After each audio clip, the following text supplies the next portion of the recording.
Hello everyone, स्वागत है सभी लोगों का नए लेक्चर में। और पिछली क्लासेस में हम लोगों ने अच्छे से रिवाइज किया था उन टॉपिक्स को, जिससे कि हमारा ये चैप्टर इजी हो जाएगा, पढ़ने में मज़ा आएगा।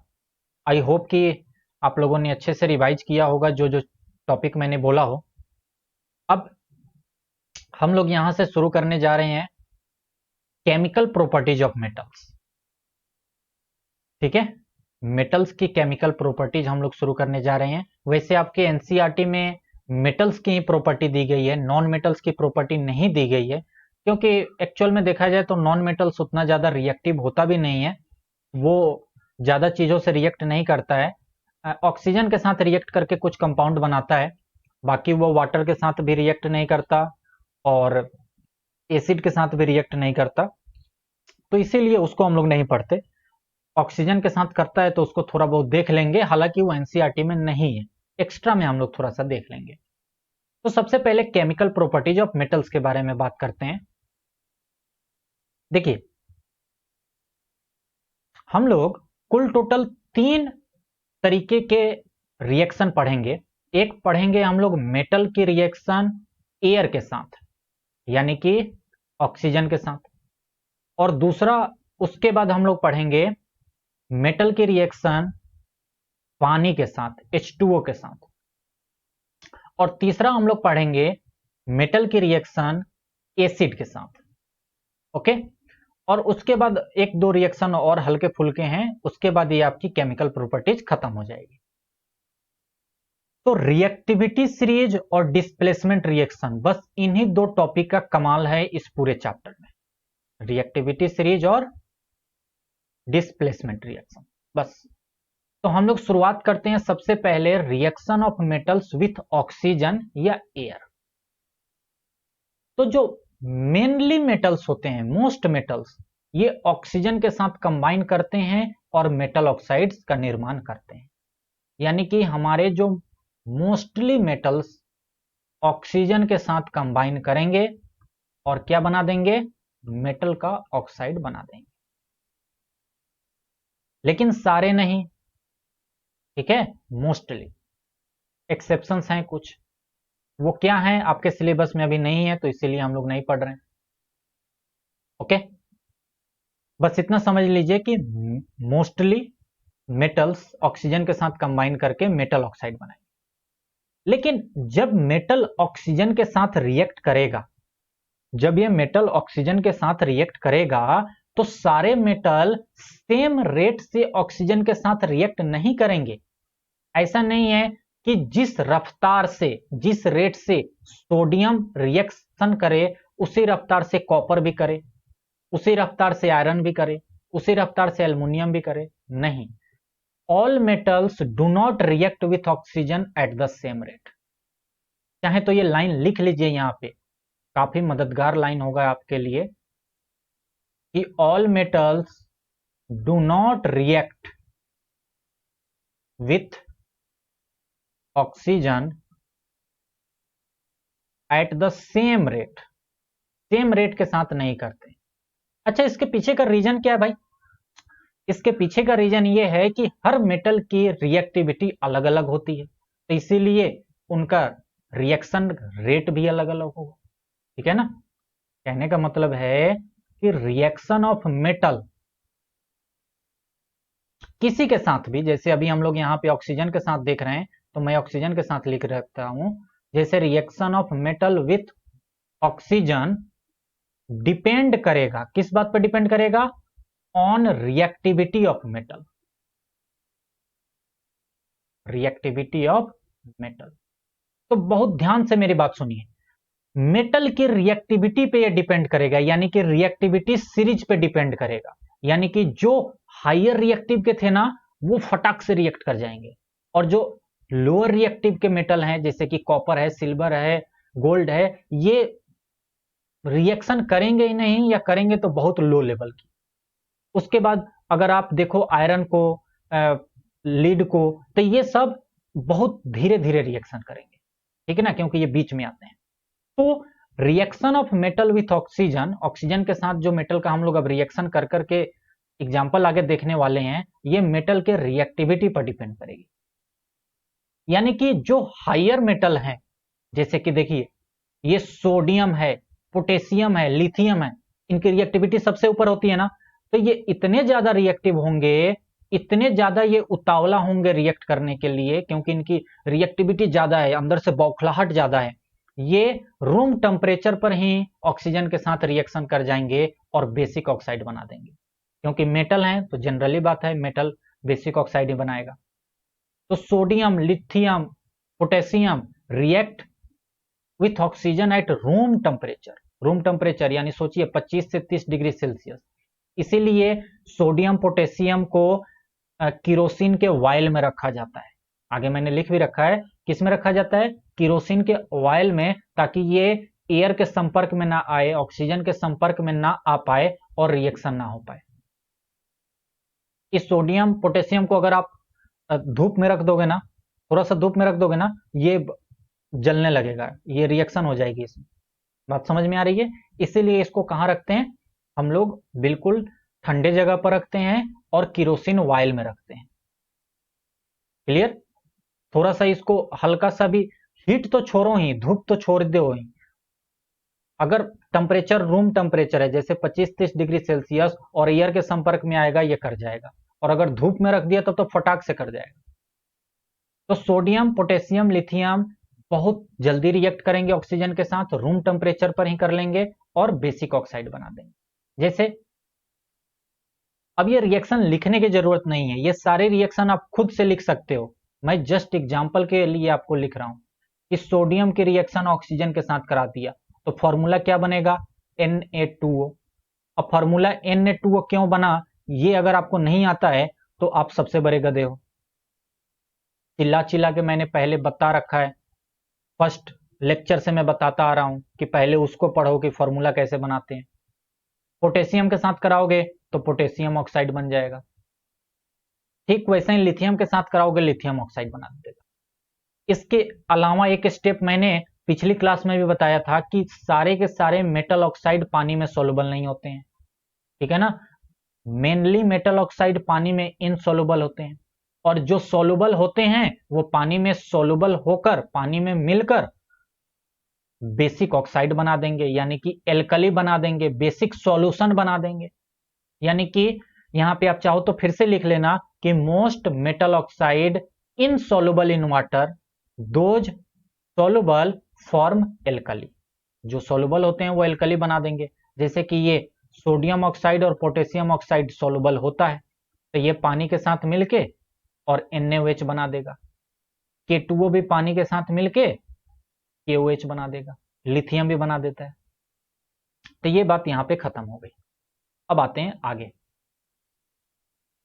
तो देखिए ये मैंने यहाँ लिख भी दिया है कि sodium, potassium, lithium react with oxygen at room temperature and catch fire, आग पकड़ लेगा, इसीलिए इनको किरोसिन वायल में डाल के रखा जाता है।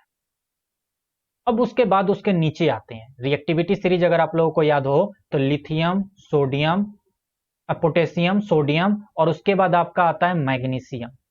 यहाँ पे कैल्शियम भी आता है, लेकिन कैल्शियम की रिएक्शन एनसीईआरटी में नहीं लिख रखी थी तो मैंने नहीं लिखा। हालांकि कैल्शियम मैग्नीशियम की तरीके ही रिएक्ट करेगा, तो मैग्नीशियम का भी मैं लिख रहा हूं, वैसे ही आप कैल्शियम का भी समझ लीजिएगा।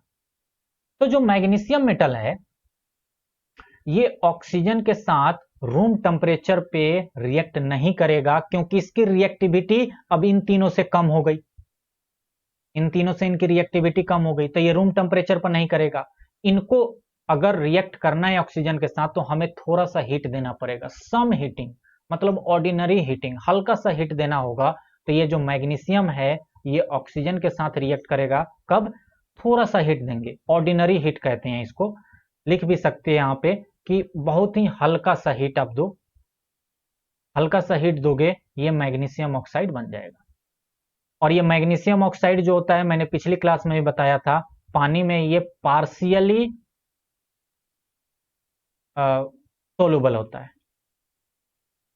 और मैग्नीशियम हाइड्रोक्साइड बनाता है। तो मुझे लगता है मैग्नीशियम का ऑक्सीजन के साथ रिएक्शन यानी कि एयर के साथ रिएक्शन आपको समझ में आ गया। मैग्नीशियम ऑक्साइड बनेगा सॉलिड, और इस सॉलिड को जब आप पानी में डालोगे तो पार्शियली सोलुबल होकर मैग्नीशियम हाइड्रोक्साइड बना लेगा। ओके, अब इसके नीचे फिर चलते हैं। तो lithium, sodium lithium, potassium, sodium, calcium, magnesium, जैसे मैग्नीशियम किया वैसे ही कैल्शियम करेगा। उसके बाद आता है आपका एल्युमिनियम, जिंक, ये सारे एलिमेंट आते हैं ना। तो अब देखिए, एल्युमिनियम, जिंक और lead react with oxygen on proper heating, मतलब कि अच्छा खासा इनको हीट देना पड़ेगा अब। क्यों? क्योंकि अब इनकी रिएक्टिविटी और कम हो गई। इनकी रिएक्टिविटी क्या हो गई? और कम हो गई, तो इसीलिए इनको थोड़ा सा और हीट दो। और पिछली क्लास में मैंने बता रखा था कि aluminium, zinc, lead, boron, beryllium, ये सारे के सारे एम्फोटेरिक ऑक्साइड बनाते हैं। याद आया आपको? ध्यान रखिएगा। तो ये एल्युमिनियम, जिंक, लीड ये ऑक्सीजन के साथ रिएक्ट करेंगे और कैसे ऑक्साइड बनाएंगे? इनके ऑक्साइड का नेचर कैसा होगा? एम्फोटेरिक। मतलब एल्युमिनियम की रिएक्शन जब ऑक्सीजन के साथ कराओगे तो एल्युमिनियम ऑक्साइड बनेगा। तो इस एल्युमिनियम ऑक्साइड का नेचर कैसा होगा? एम्फोटेरिक होगा। जब जिंक की रिएक्शन ऑक्सीजन के साथ कराओगे तो क्या बनेगा? जिंक ऑक्साइड बनेगा और इसका नेचर कैसा होगा? एम्फोटेरिक होगा। ठीक वैसे ही लीड की कराओ, बोरोन की कराओ, इन सारी की करा लो। अच्छा, अब मैं ये रिएक्शन नहीं लिख रहा, पिछली क्लास में बता चुका हूं कि इसको एसिड के साथ भी बेस रिएक्शन करा सकते हो और बेस के साथ भी रिएक्शन करा सकते हो। जब एसिड के साथ कराओगे तो ये एज ए बेस बिहेव करेगा और जब बेस के साथ कराओगे तो ये एज ए एसिड बिहेव करेगा। जिंक ऑक्साइड की रिएक्शन भी एसिड और बेस के साथ करा सकते हो, HCl के साथ, NaOH के साथ। ये एसिड है, ये बेस है। तो एसिड के साथ कराओगे तो जिंक ऑक्साइड बेस की तरीके बिहेव करेगा और NaOH के साथ कराओगे तो जिंक ऑक्साइड एसिड के तरीके बिहेव करेगा। तो ये पुरानी रिएक्शन है, आप वहां से देख सकते हो। अब देखा कितना आसान हो गया पढ़ने में ना, कितना आसान हो गया पढ़ने में। पुरानी चीजें अगर आपको आती हैं तो कितनी आसानी से आपको चीजें समझ में आ रही है। अभी देखो, अभी इसका मैं एक चार्ट भी बनाऊंगा लास्ट में, थोड़ा सा वेट करो। चौथे की बात करते हैं, आयरन। अब आयरन जो होता है और नीचे आ गया, और नीचे आ गया, तो आयरन जो होता है ये हीट करने पर बर्न होता ही नहीं है। मतलब कितना भी हीट कर दो, आयरन की रिएक्शन ऑक्सीजन के साथ करा ही नहीं सकते हो। तो ऑक्सीजन के साथ रिएक्शन कराने के लिए हमें आयरन के छोटे छोटे पार्टिकल्स लेने होंगे। आयरन फिलिंग्स उसको बोलते हैं, स्मॉल पार्टिकल्स ऑफ आयरन। जब इनको तुम आग, धधकती आग में अगर फेंकोगे, छोटे छोटे स्प्रिंकल्स जैसे नहीं कहते, छोटे छोटे पार्टिकल्स आयरन के, तब वो रिएक्शन करते हैं और ऑक्साइड बनाते हैं। तो कैसा बनेगा?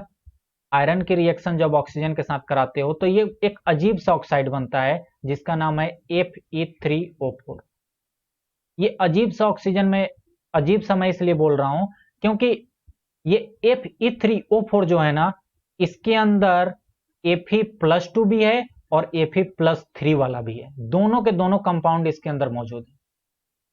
आयरन दो तरीके से एग्जिस्ट करता है ना, Fe+2 में और Fe+3 में।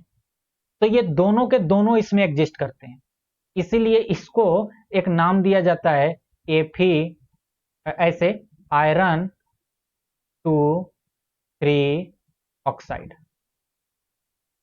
आयरन 2,3 ऑक्साइड, Fe3O4, यानी कि फेरस फेरिक ऑक्साइड। इसका क्या नाम आप दे सकते हो? फेरस, क्योंकि Fe+2 में रहेगा तो उसको फेरस बोलेंगे और Fe+3 में चला जाएगा तो फेरिक बोलेंगे। तो इसमें फेरस भी है और फेरिक भी है, फेरस और फेरिक ऑक्साइड। इसका एक और नाम दिया जाता है जो कि आप क्लास 11th में ज्यादा यूज करोगे, इसको कहते हैं मैग्नेटिक ऑक्साइड ऑफ आयरन। क्या कहते हैं? Magnetic oxide of iron. है ना थोड़ा सा अजीब सा। अगर मैं इसको तोड़ के दिखाऊं आपको, थोड़ा सा मैं इसको तोड़ के दिखाना चाहता हूं, मैं खुद भूल गया हूं इसलिए। ये क्या हो गया?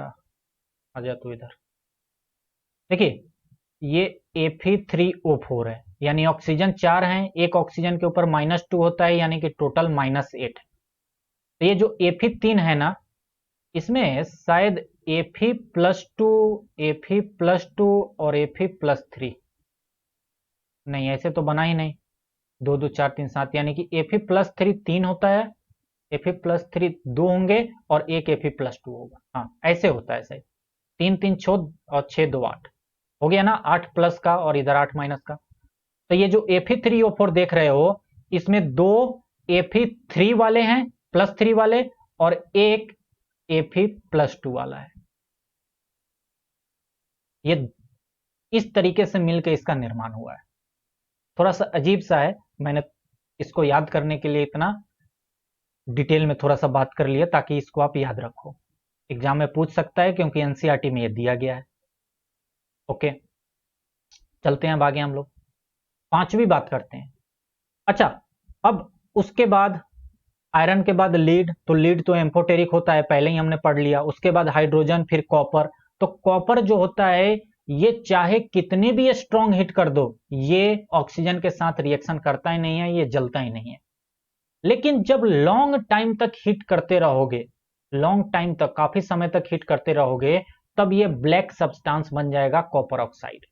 यानी कॉपर के रिएक्शन O2 के साथ एक लॉन्ग टाइम तक करो, हिट देते रहो, लॉन्ग टाइम तक हिट करते रहो, तब ये क्या होगा, कॉपर ऑक्साइड बन जाएगा, जो कि ब्लैक कलर का होता है। ठीक है, कॉपर सेकेंड ऑक्साइड, यानी कि कॉपर +2 वाला यहां एग्जिस्ट कर रहा है।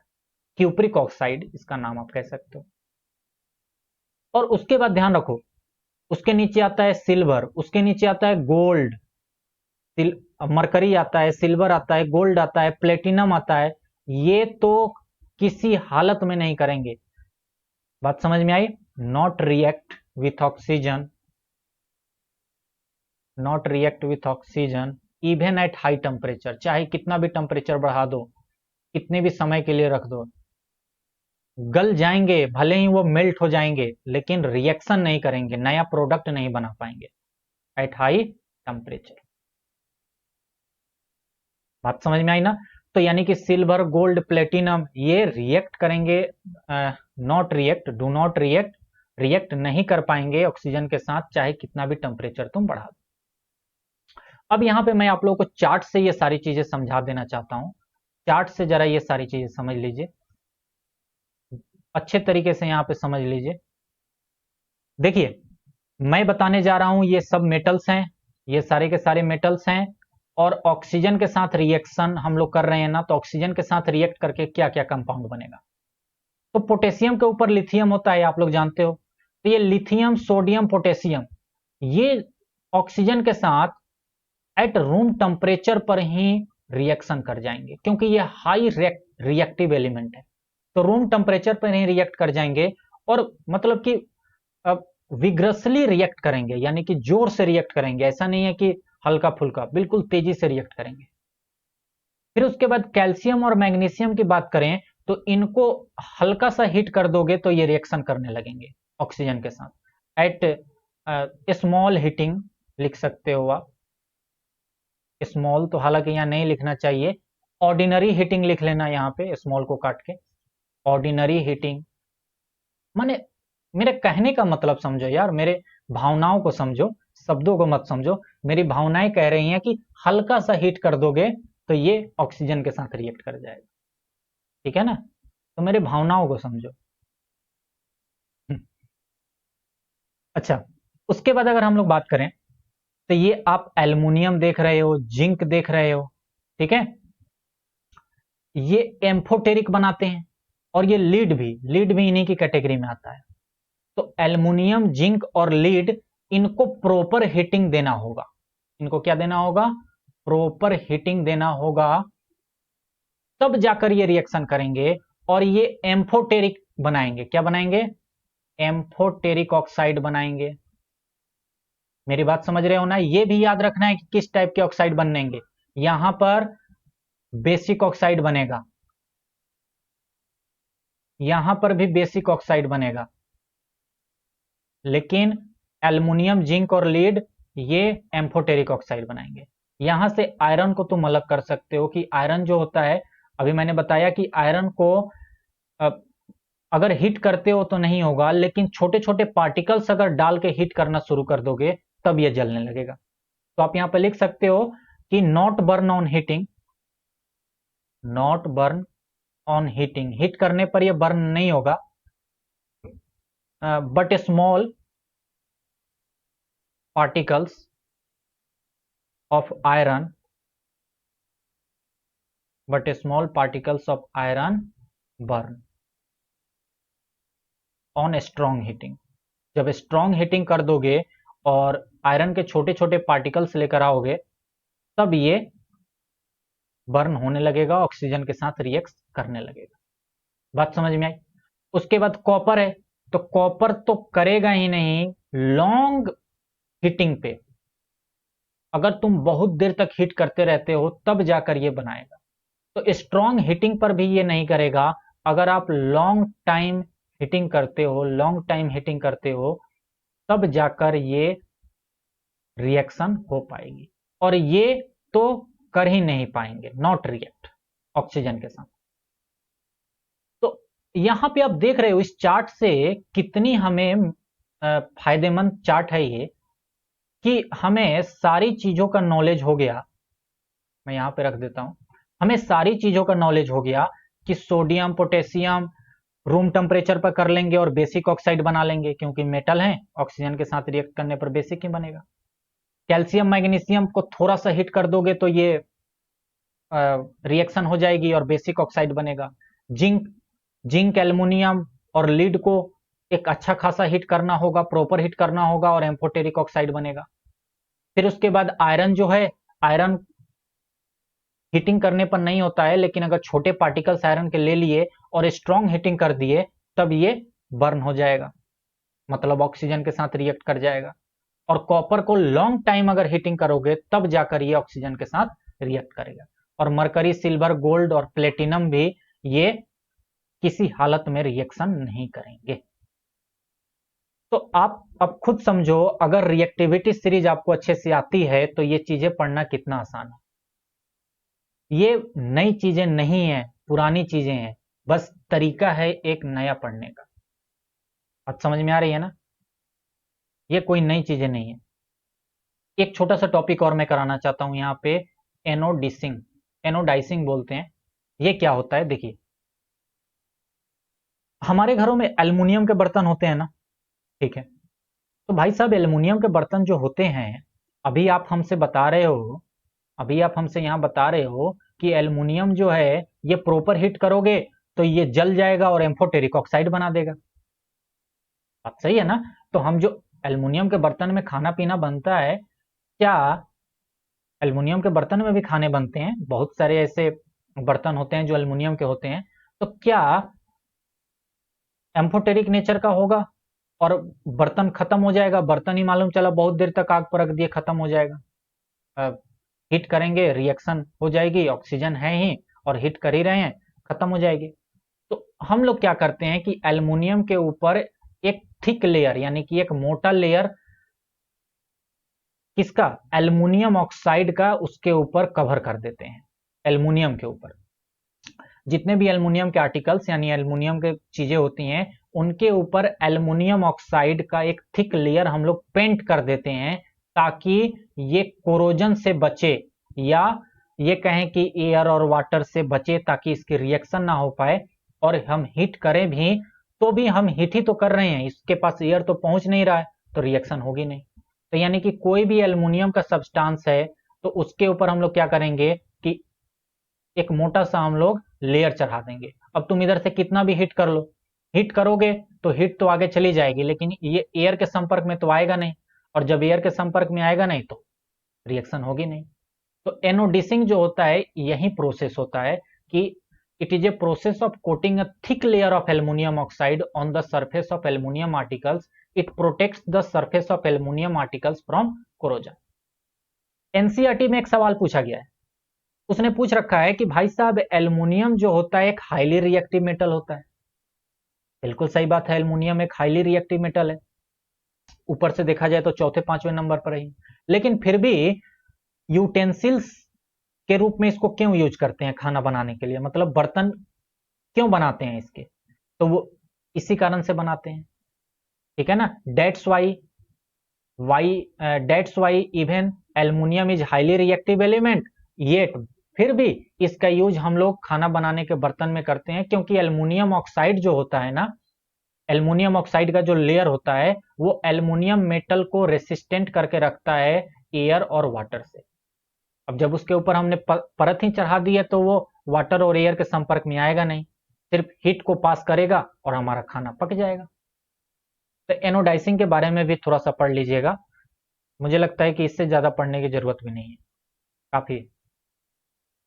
तो नेक्स्ट लेक्चर में हम लोग reaction of metals with water करने वाले हैं, और वो भी बिल्कुल ऐसे ही चार्ट बना के हम लोग करेंगे ताकि कोई भी प्रॉब्लम ना हो। क्या बात समझ में आ गई? इसको भी चार्ट बना के कर लेंगे, बिल्कुल डिस्प्लेसमेंट जैसा ये सब कुछ होगा। अगली क्लास में मैं आप लोगों को बताऊंगा, डोंट वरी। नया कुछ भी नहीं है यार, हम लोग कुछ नया पढ़ ही नहीं रहे हैं, सब पुराना है।